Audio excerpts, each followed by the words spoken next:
আসসালামু আলাইকুম রহমতুল্লাহি বারাকাতুহু। আমি আয়েশা কিচেনে অনেক স্বাগত। বন্ধুরা কেমন আছেন? আশা করছি ভালো আছেন, আমরাও ভালো আছি। হ্যাপি হোলি। বন্ধুদেরকে জানাই হোলির অনেক অনেক শুভেচ্ছা, ভালোবাসা।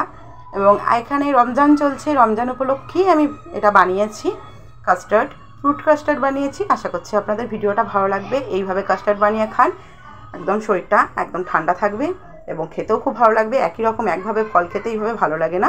দেখে নিন রেসিপিটা। এখানে কড়াই বসিয়ে দিয়েছি, কড়াইয়ের মধ্যে দিয়ে দেবো আমি আধা লিটার দুধ। প্রথমে দিয়ে দিচ্ছি আমি একটু পানি। দুধ দেওয়ার আগে একটু পানি দিয়ে দিলে তলাটায় লেগে যায় না। তো বন্ধুরা, যে কোনো বাইরের আওয়াজ শুনতে পাবেন, তো সেই আওয়াজ কিন্তু অ্যাভয়েড করবেন, কারণ আজ হোলির দিনেই আমি ভয়েসটা দিচ্ছি। সকলে খেলতে চালু করে দিয়েছে। এখানে আমি দিয়ে দিচ্ছি আধা লিটার দুধ। দুধটাকে ভালোভাবে আমি গরম করে নেব। আপনারা যে কোনো দুধ আপনারা ইউজ করতে পারেন, আমি প্যাকেট দুধ ইউজ করেছি। একটু পানি দিয়ে দিলাম প্যাকেটটা ধুয়ে।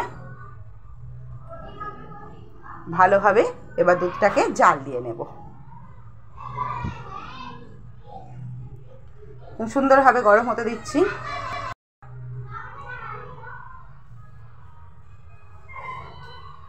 দেখুন ভালোভাবে দুধটা ভালোভাবে ফুটে গেছে দুধটা। তখন আমি দিয়ে দিচ্ছি, এখানে নিয়ে নিয়েছি কাস্টার্ড পাউডার 3 চামচ। এখানে ভ্যানিলা কাস্টার্ড পাউডারের ফ্লেভারটা নিয়েছি এবং আমি দুধ দিয়ে ভালোভাবে গুলে নেব। দুধটাকে কিন্তু খুব সুন্দরভাবে জাল দিয়ে দেব, আপনাদের দেখিয়ে দিচ্ছি। আপনারা ভালোভাবে জাল দেওয়া নেওয়ার পর, পুরো একদম যে গাঢ় করতে হবে তাও নয়, কিন্তু ভালোভাবে জাল দিয়ে নেবেন। বাচ্চারা এত চেঁচামেচি করছে, হোলি খেলছে। ভয়েসটা আগে থেকে দিতে পারিনি, কারণ আমি বানিয়েছি আগের দিন, কিন্তু ভয়েসটা দেওয়া হয়নি। দেখুন জাল দিয়ে নেওয়ার পর আমি কিন্তু চিনি ইউজ করবো না। আপনারা গুড় বা মিছরি ইউজ করতে পারেন, আপনারা চিনিরও দিতে পারেন। আমি সবসময় বলি চিনিটাকে অ্যাভয়েড করার চেষ্টা করবেন। চিনিটা না দিয়ে গুড় বা মিছরি বা বাতাসা এসব দিয়েই করতে পারেন। দেখুন ভালোভাবে জাল দিয়ে দেবো, পরিমাণ মতো দিয়ে দিলাম। এবার আমি কাস্টার্ড পাউডারটা গুলে রেখেছিলাম, সেটা দিয়ে দেবো। দিয়ে দিতেই দেখবেন কিছুক্ষণ ফুটিয়ে নেওয়ার পরই খুব সুন্দর একটা গাঢ় থিকনেস চলে আসবে। এবার আমি কড়াইটা ভালোভাবে নাড়াচাড়া করে ফুটিয়ে নেওয়ার পর আমি একদম গ্যাসটা বন্ধ করে কড়াইটা ঠান্ডা করে নিয়ে একটা পাত্রের মধ্যে ঢেলে ফ্রিজে ঠান্ডা করে নেব। হয়ে গেছে, গ্যাসটা বন্ধ করে দেবো এবং ঠান্ডা হতে দেবো। ফ্রিজ থেকে বার করে নিয়েছি, দেখুন গামলির মধ্যে আছে। এখানে কিছু ফল কেটে নিয়েছি, এখানে কলা নিয়েছি, আপেল নিয়েছি, আম নিয়েছি, তরমুজ নিয়েছি, কালো আঙুর নিয়েছি, সবুজ আঙুর নিয়েছি, বেদানা নিয়েছি, সমস্ত রকম নিয়েছি। আপনাদের পছন্দ অনুযায়ী ফল দেবেন। টক ফলগুলো দেওয়ার চেষ্টা করবেন না। দেখুন গাঢ় হয়ে গেছে কতটা। ফ্রিজে রেখেছিলাম আমি 2 ঘন্টা 3 ঘন্টা মতো, সুন্দর ঠান্ডা হয়ে গেছে। ঠান্ডা ঠান্ডাই ভালো লাগে কাস্টার্ড। এবার সমস্ত রকম ফল আমি দিয়ে দেব। শুনতে পাচ্ছেন আপনারা নিশ্চয়ই বাইরের আওয়াজগুলো, কি বলবো, কিছু বলার নেই।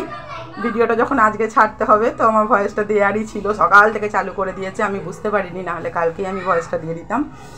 তো দেখুন সমস্ত রকম ফল দিয়ে আমি এবার ভালোভাবে মিক্স করবো। এত হাসি পাচ্ছে, বাচ্চারা এত খেলছে, মনে হচ্ছে ভিডিও করে ছাড়ি, কিন্তু আমি ছাড়ি না, যেহেতু বাচ্চাদের দেখাই না।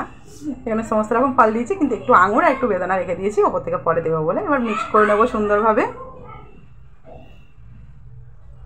এত মজা লাগছে ওদের খেলাগুলো, আমি নিজে থেকে দেখছি, তো খুব মজা লাগছে দেখতে। বড়দের খেলার থেকে ছোটদের খেলাগুলো বেশি মজা লাগছে।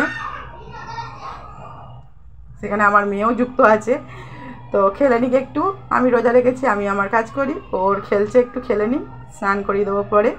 এবার আমি সমস্ত রকম ফলগুলো দেওয়ার পর মিক্স করে নেওয়ার পর ওপর থেকে একটু কালো আঙুর আর বেদানা দিয়ে দিলাম, দেখতে সুন্দর লাগবে। ফলটাও খাওয়া হয়, আবার শরীরটা বেশ ঠান্ডা লাগে আর খেতে বড্ড সুস্বাদু লাগে। আমার তো খুবই প্রিয়, আপনাদেরও নিশ্চয়ই ভালো লাগবে। বানিয়ে দেখবেন, না বানালে। ভালো লাগলে লাইক শেয়ার কমেন্ট করে পাশে থাকবেন বন্ধুরা। নতুন বন্ধুরা সাবস্ক্রাইব করে পাশে থাকবেন। পুরনো বন্ধুদের অসংখ্য ধন্যবাদ আমার পাশে থাকার জন্য।